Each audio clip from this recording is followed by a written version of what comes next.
Быйыл Кыргызстан менен Казакстандын эки өлкө ортосундагы дипломатиялык мамилелердин түзүлгөндүгүнүн 30 жылдыгын белгиленүүдө. Аны менен бир катарда Кыргызстандагы казактардын ассоциациясына 30 жыл болду. Буга байланыштуу Аблас Малдыбаев атындагы Кыргыз улуттук академиялык опера жана балет театрында чоң майрамдык иш-чара орун алды. Акырындап зал ичи шаңга бөлөнүп, элге тола баштады. Агатайын алыстан атарытып, кийинен Азербаев атындагы Жамбыл облустук филармониясынын артисттери бул мааракеге карата концерттик программа менен келишип болду.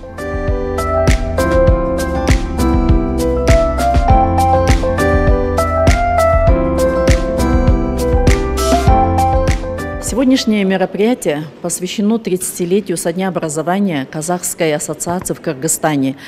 Сегодня прошло и уже проходит несколько мероприятий. Прошел круглый стол, посвященный 30-летию дружбы, сотрудничества между Казахстаном и Кыргызстаном.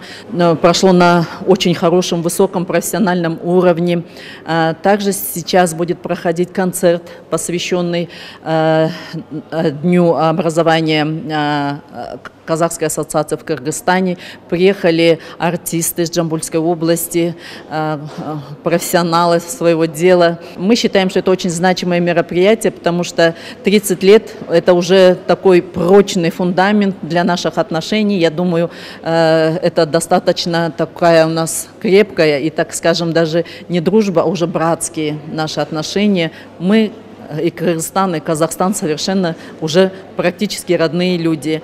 И хотела поблагодарить, пользуясь случаем, руководство обоих стран за то, что поддерживает эту политику, именно поддержание вот этих взаимоотношений, укрепление сотрудничества. Хотела сказать большое спасибо. Также хотела поблагодарить фонд Татандастар, посольство Казахстана, которое поддерживает наши мероприятия, поддерживает нашу деятельность. Эки элдин достугун даңазалаган бул салтанатка Кыргыз Республикасынын Маданият, маалымат, спорт жана жаштар саясаты министрлигинин, Казакстандын жана башка элчиликтердин өкүлдөрү, Жогорку Кеңештин депутаттары, көрүнүктүү коомдук ишмерлер жана албетте Кыргызстанда жашаган казак туугандарыбыз дагы катышышты. Сахна аркасында, мынакей өзүңүздөр көрүп аткандай эле, Жамбыл шаарынан, Жамбыл облустук филармониясынан келген артисттер бир нече мүнөттөрдөн кийин биздин кыргыз телекөрүүчүлөргө, кыргыз көрөрмандарга өз өнөрлөрүн тартуулаганы даярданып турган учур. Ал эми сахнанын төрүндө өзүңүздөр көргөндөй эле Казакстандын кыргыздарына окшош болгон оймо чиймесин кийген биздин аксакал агаларыбыз келиптир. Анда алар менен таанышып, баарлашып көрсөк. Аттарыңыздарды айтып өзүңүздөр тааныштырып коесуздарбы? Мен есімім Ержан, Тараз триосунун мүшөсүмүн. Асылхан Шүңүрөк, Қазақстанның еңбек сіңірген қайраткері, Тараз триосунун әншісі. Менің есімім Ноян Сейділдаев, Тараз триосунун әншісі. Жакшы. Эмне үчүн аталышы сиздерге Тараз деп аталат? Біз енді үш домбырада қосылып ән айту, бұл өзі негізі осы біздің Жамбыл жерінен шыққан. Сонда кезінде домбырашы әншілер триосы болып айтылғанбыз. Кейін Тараздың 200 жылдық тойына байланысты біз атымызды Тараз триосы деп өзгерттік. Сондықтан біз Тараз триосы болып жүрміз қазір. 50 жылға жуық тарихымыз бар. Біз енді біздің Кенен атамыз осы қырғыз елімен кезінде достық қарым-қатынаста, өнермен бірге айтыстарда талай терме жыр айтып жүрген атамыздың атындағы филармония ғой. Сондықтан біз Кенен атамыздың Көкшолақ деген әнін әкеп отырмыз. Одан кейін осы қырғыз ағайындардың Қантың бар деген әні бар. Сол әнді де осы қырғыз ағайындарға тарту етіп алып келіп отырмыз.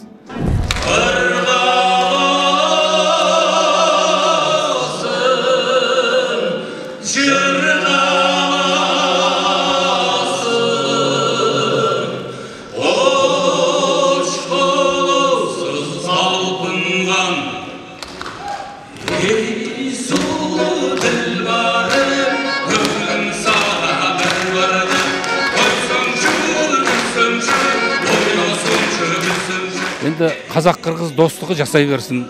Мынау Қырғызстандағы қазақтар қауымдастығының 30 жылдық мерейтойына келіп отырмыз. Мереке құтты болсын, елімізде бейбітшілік болсын. Тек қана жақсы мерекелі күндерде бас қосуды Алла насіп етсін біздерге.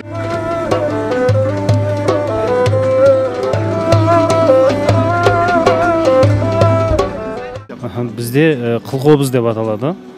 Бұл Қорқыт атадан келе жатқан 7-8 ғасырда пайда болған деп аталады. Мұның қылдары емдеден жасалған? Қылдары аттың қылынан жасалған, аттың құйрық қылынан жасалған. Мына ләшегінде жетпіс, мынау рейс шегінде 80 деп есептелінеді.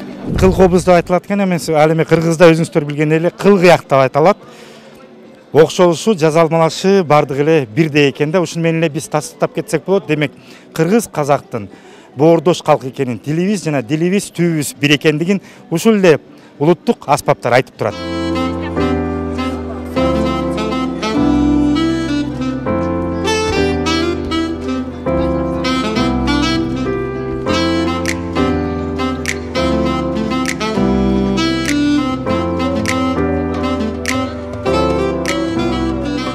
Бүгін мінекей Қырғыз елінің астанасы Бишкек қаласында Қырғызстандағы қазақтар қауымдастығының 30 жылдығына арналған мерекелік думанды концертке келдік. Яғни бүгінгі біздің концертіміз Ақ тілекпен Қазақстан деп аталады. Бұл концерт барысында Кенен Әзірбаев атындағы Жамбыл облыстық филармониясының кіл жайсаңдары, өнер майталмандары бүгін өнер көрсетеді осы опера балет театрында. Біз өте қуаныштымыз. Қырғыз ағайындар бізді жақсы қарсы алды.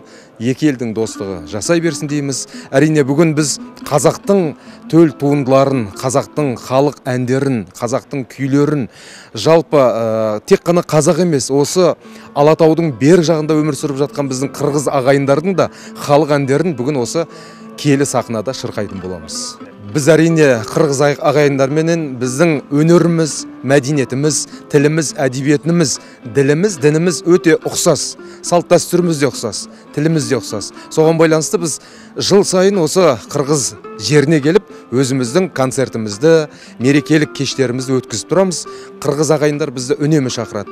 Өткенде ғана осы 26 октябрьде Қырғыз ағайындардың Қырғыз Республикасының Қазақстандағы үлкен мәдениет күндері болды. Сол кезде де біз осы Қырғыз ағайындарды, өнерпаздарды қарсы алып алғанбыз. Міне бүгін соның сдачасын беріп жатыр, бізді қарсы алып жатсыздар.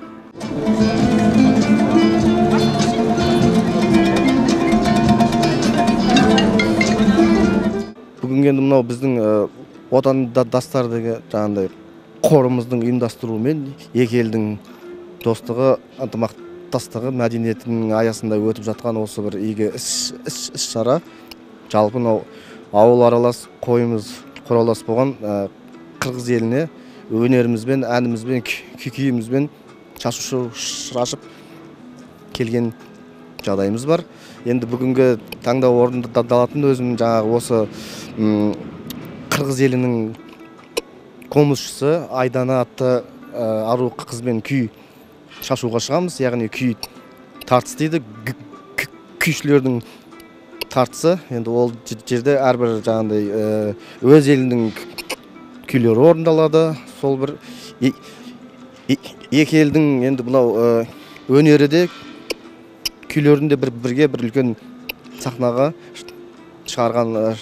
шығармақшы болып, сондай үлкен оймен келіппіз. Қырғызстандағы қазақтар қауымдастығының 30 жылдық мерейтойы аясындағы концертіне қош келдіңіздер.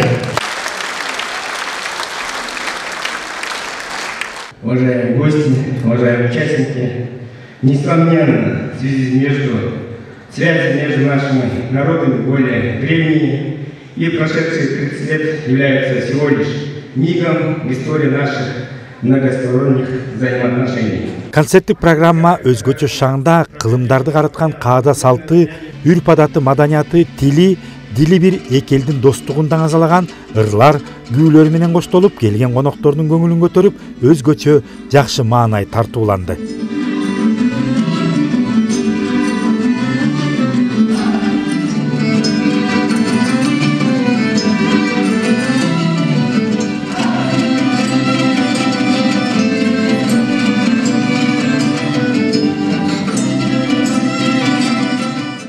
Қазақ қырғыз ең жақын ел, қазақ қырғыз бір туған деп бекерден айтқан жоқ.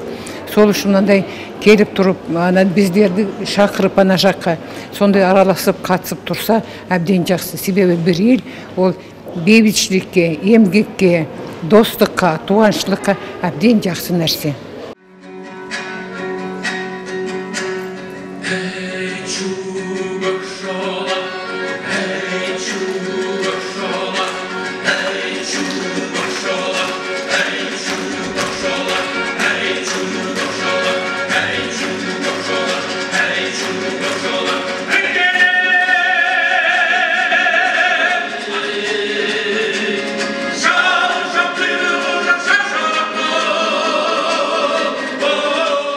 Эки боордош калктардын достугун бекемдеген Кыргызстандагы казак диаспорасынын 30 жылдык мааракесинин алкагында өткөрүлгөн баардык иш-чаралар эки өлкөлөр ортосундагы достуктун жана кызматташтыктын символу катары кала бермекчи.